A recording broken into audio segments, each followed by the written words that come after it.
افسوس آتش کی ناپاک رسم آپ مسلمانوں میں زور پکڑتی جا رہی ہے۔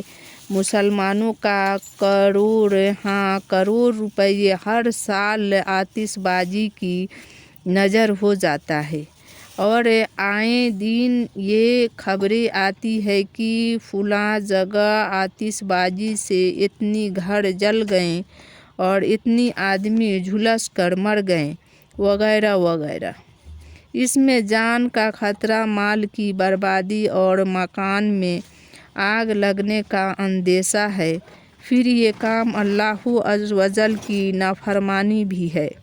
حضرت مفتی احمد یار خان علیہ رحمۃ اللہ الرحمٰن فرماتے ہیں، آتش بازی بنا، بیچنا، خریدنا اور خریدوانا، جلانا اور چلوانا سب حرام ہے۔ تجھ کو شعبان معظم کا خدایا واسطہ عز و جل، بخش دے رب محمد تو میرے ہر ایک خطا، علیہ وسلم، صلی اللہ علیہ وسلم۔